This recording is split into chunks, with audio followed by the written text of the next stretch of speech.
Shalom para pendengar yang dikasihi oleh Tuhan Yesus. Kiranya Tuhan memberikan rahmat-Nya kepada para pendengar semua. Sebentar lagi kita akan mendengarkan pembacaan Alkitab audio dalam versi bahasa Indonesia sehari-hari. Siapkan hati saudara. 2 Samuel pasal 5. Daud menjadi raja atas seluruh Israel. Lalu datanglah segala suku Israel kepada Daud di Hebron dan berkata, "Ketahuilah, kami ini darah dagingmu. Telah lama ketika Saul memerintah atas kami, engkaulah yang memimpin segala gerakan orang Israel, dan Tuhan telah berfirman kepadamu, engkaulah yang harus menggembalakan umatku Israel, dan engkaulah yang menjadi raja atas Israel." Maka datanglah semua tua-tua Israel menghadap raja di Hebron. Lalu Raja Daud mengadakan perjanjian dengan mereka di Hebron di hadapan Tuhan. Kemudian mereka mengurapi Daud menjadi raja atas Israel. Daud berumur 30 tahun pada waktu ia menjadi raja. 40 tahun lamanya ia memerintah. Di Hebron, ia memerintah atas Yehuda 7 tahun 6 bulan. Dan di Yerusalem, ia memerintah 33 tahun atas seluruh Israel dan Yehuda. Daud merebut Yerusalem dan menetap di sana. Lalu raja dengan orang-orangnya pergi ke Yerusalem, menyerang orang Yebus, penduduk negeri itu. Mereka itu berkata kepada Daud, "Engkau tidak sanggup masuk kemari. Orang-orang buta dan orang-orang timpang akan mengenyahkan engkau." Maksud mereka, Daud tidak sanggup masuk kemari. Tetapi Daud merebut kubu pertahanan Sion, yaitu kota Daud. Daud telah berkata pada waktu itu, "Siapa yang hendak memukul kalah orang Yebus, haruslah ia masuk melalui saluran air itu." Hati Daud benci kepada orang-orang timpang dan orang-orang buta.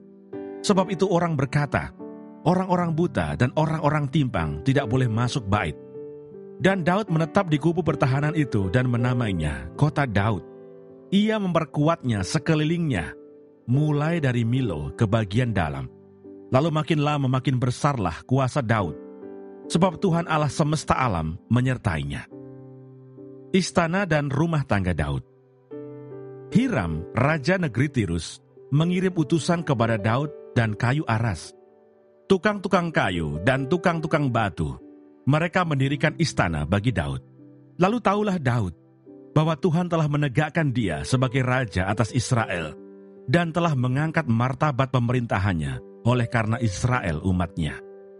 Daud mengambil lagi beberapa gundik dan istri dari Yerusalem setelah ia datang dari Hebron, dan bagi Daud masih lahir lagi anak-anak lelaki dan perempuan. Inilah nama anak-anak yang lahir bagi dia di Yerusalem: Samua, Sobab, Natan, Salomo, Yibar, Elisua, Nefek, Yafia, Elisama, Eliada, dan Elifelet. Daud memukul kalah orang Filistin. Ketika didengar orang Filistin bahwa Daud telah diurapi menjadi raja atas Israel, maka majulah semua orang Filistin untuk menangkap Daud. Tetapi Daud mendengar hal itu, lalu ia pergi ke kubu pertahanan.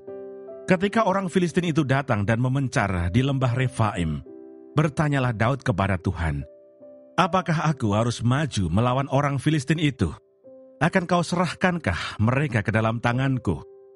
Tuhan menjawab Daud, "Majulah, sebab aku pasti akan menyerahkan orang Filistin itu ke dalam tanganmu." Lalu datanglah Daud di Baal Perasim dan memukul mereka kalah di sana. Berkatalah ia, "Tuhan telah menerobos musuhku di depanku, seperti air menerobos." Sebab itu orang menamakan tempat itu Baal Perasim.